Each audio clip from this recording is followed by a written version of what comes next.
Hi, it's Kamon Reynolds. In this video, we're going to talk about drawing combs in a dearth period. A dearth means a lack thereof. So right now, there's a dearth of nectar and just a tiny bit of pollen coming in because ragweed has started blooming. So that's what we're all going through right now. But this colony right here, and we're going to show you one other, were phenomenal honey producers. This one produced around 140 pounds and the other one was very close to that. I'm going to leave some links up in here where you can see these colonies with all the honey on them so that you can see how legitimate they were at being honey producers. However, when that honey flow's done, the super that was left on that was only partially drawn, we've been feeding them hard and we put another one on. Let's see how well they've done. And then the other one I put a deep box on and we're going to see how good they're doing. You'll notice there's still an excluder on here, and that is because I don't want that queen coming up in here and laying in what's going to be honey supers. The deep box, I don't care because I'm going to be using those for brood chambers. So if she gets up there and lays, it's no big deal. These bucket feeders is what I've been using to feed these colonies, and big colonies, this one shrunk down quite a bit, but big colonies like this, and you do single brood management and you take almost all that honey, there's hardly any down below. It could be a quart, and that's not going to last a colony like this but maybe a day or two. When you pull all those supers off those single brood management colonies, you can't wait 3 days, you can't wait 5 days, you've got to feed those colonies within 24 hours because they need the food and they'll start going backwards and holding back on brood rearing very quickly. But if you feed them, you can have some good results. So let's see what's going on.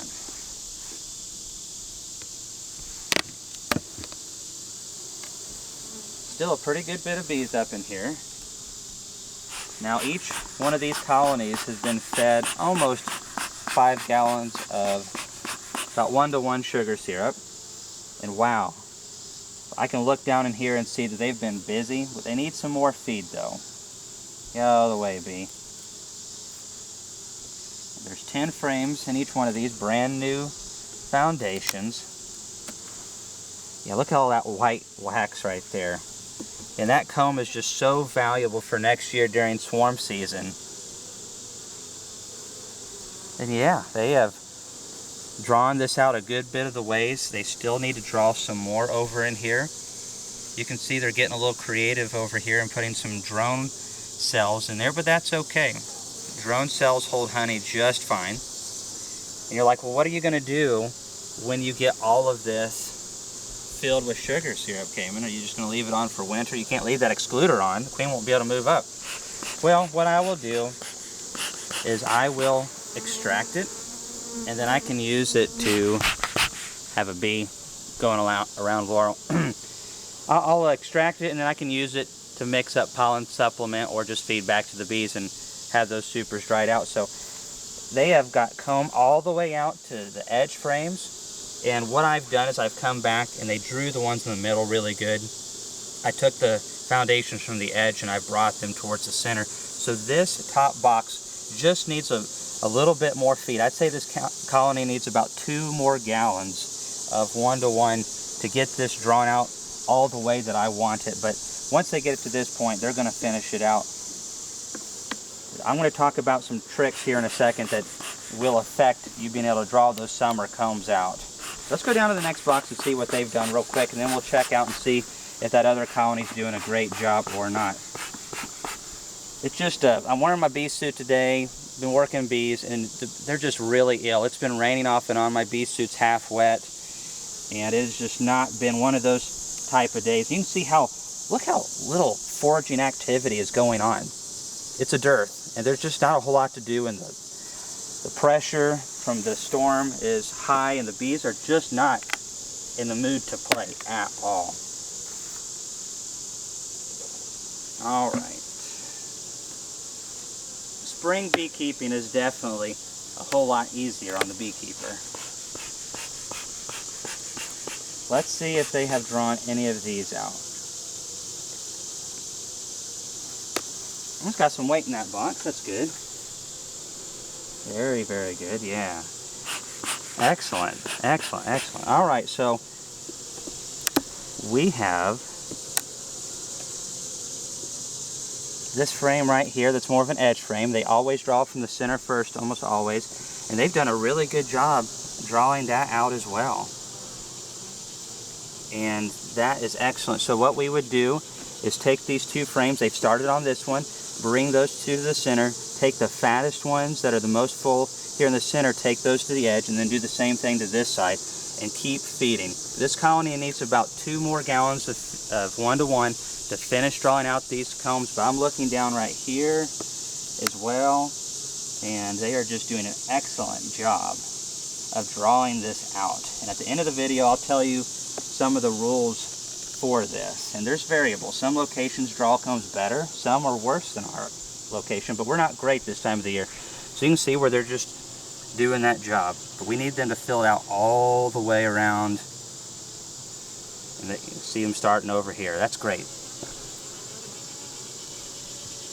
Let's go to that other colony, shall we? So here's another colony, and if you look at the links that I've left up here, you can see these two colonies. They produced over 250 pounds of honey between the two of them, which is just exceptional. And this is part of the reason why. They're fantastic queens. Now, I will say this one right here superseded after the honey flow, which is a great quality as long as they supersede successfully. And we were able to find and mark the queen, and that new queen is doing excellent. Now keeping the mites low here in August, that's a big deal. That's a nice pattern right here. I'm just going to check just a little bit more around here, see what's going on. Another gorgeous pattern right here as we're fixing to go into our fall flow. These bees are going to be able to capitalize on it. Look at that brood pattern next to it.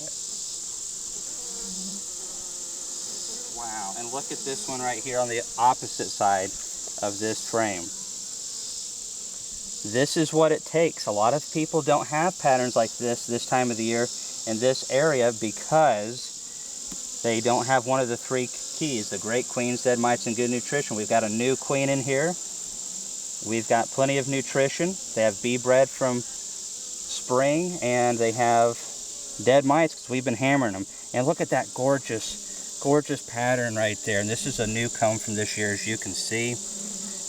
Tons of larvae down in there. And then I'm going to show you the box above, and we'll see how much they've drawn on that so far. Wow. These 3 frames right here are loaded. Not seeing the queen, but she's down in there somewhere with a white mark on her. And we are going to put this all together. We don't want to disturb them. Now I will say we've also been feeding some pollen patties. If we're getting into the colony, that's this size, you can put a pound on it. You can just cut the patty in half or 3 strips or however you want, and that'll help them eat it faster than the hive beetles can mess with it. Or you can just do half a pound at a time. It's really not that they need it. Again, we're just trying to keep the colonies big and strong like this, help those bees not feel any stress. Especially if you're in a year where the nutrition's been poor, that feeding makes a big difference. There's some good weight in that new box with foundation right there, so I'm really encouraged that this will be a nice bunch of drawn combs up here.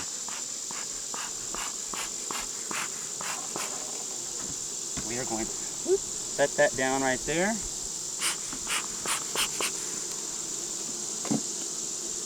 And look at all these hive beetles right here. Oops, that was an accident. Okay, I'm done. Maybe. So look at, you can just look like right down in here, and you can just see all these gorgeous white combs. These are worth so much. I can get 10 years out of these.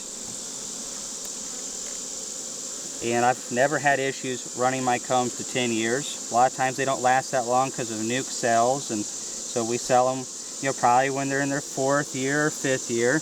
They still have plenty of life left in them. This is one of the edge combs right here. They've done a better job on that side. Let's see if we can rotate a few of these around. And there's a few bees that are a little bit anxious about my arrival. That's kind of to be expected. It's probably going to rain again any second. I almost forgot. I need to get to the tricks to doing this. So you can see they're drawing this in the center pretty good. I don't know. I think I might leave it like that. This colony needs at least 2 more gallons as well to finish this box out. But this colony's in great shape. It's mid-August. This is exactly what we want to see this time of the year. Great brood patterns, new combs, all of those things. And we have been hitting the mites pretty good, so man, just you can't have too many drawn combs. Just can't do it. Anyways, you can see we've been using bucket feeders. This is a 2 gallon. The last colony had a gallon. When you're doing this kind of feeding with massive honey production colonies coming out of the flow into the dearth, I really like the 2 gallons better. When you take them all the way down to that deep box, they have such a small amount of honey left. We don't take any fall honey, so this colony, as it makes it, and it's going to make a good bed as long as the flow's halfway decent, that's what they're going to overwinter on. Maybe we'll have to feed them, but usually colonies like this won't need any fall feeding unless the year's just terrible. But that 2 gallon bit of 1-to-1, you got to think about this. 1-to-1 shrinks down so much. I don't know exactly how much, but I would say if you're putting a gallon of feed in there, then it's got to shrink down at least 3 times to 4 times. So if it's a gallon, you're probably going to get, I'd say, a quart of actual honey thickness or something like that. Maybe a little bit more than that. That's not much for a colony this size. They'll burn through that in a few days. So 2 gallons, maybe it's only putting about half a gallon's worth of honey weight in there. I'm sure someone knows the ratios better than I do. We've already fed 5 to 6 gallons to this colony, and you can see how they've drawn out and they've used a lot of it for that comb. But we need to put on more, at least another 2 gallon bucket. And yes, feed does cost, but these combs are invaluable. If we're wanting to make a split, oh my goodness, that split's going to grow so much faster with those combs. If we're wanting to sell a nuke off in the spring, if we're wanting to keep our bees from swarming in the spring, this space to put all the nectar and pollen is invaluable at that crucial time of the year. One of the things that you can't do, though, is you can't do it too late. You've got to get onto this as soon as possible. When you pull that honey, and you need to pull it as fast as possible, you get this on and you feed, feed, feed. Also, there has to be a great queen down in there. If they go through a supersedure and a queen doesn't come back, they're not going to draw combs. Colonies that have great laying queens draw the best combs. They put pressure on the rest of the bees to create more space. Poor performance from the queen or high mite loads or any pressure from disease or anything like that is going to make this not work at all. In a dearth period, they've got to have pollen down in there. They've got to have bee bread. They've got to want to expand. That queen's got to want to lay. No pressures. And then you draw up a frame of larvae up into here, and that's what I did originally. And you get them to start drawing, and once they do that, they have that big population, you can get it. But we started doing that at like the first week of July on this colony. That's like a month and a week or so ago. If we would have waited to do that at the end of July or early August, this would have never happened. Many beekeepers take their time getting their honey off, and that's fine. You don't have to do this. I'm just explaining how we do it.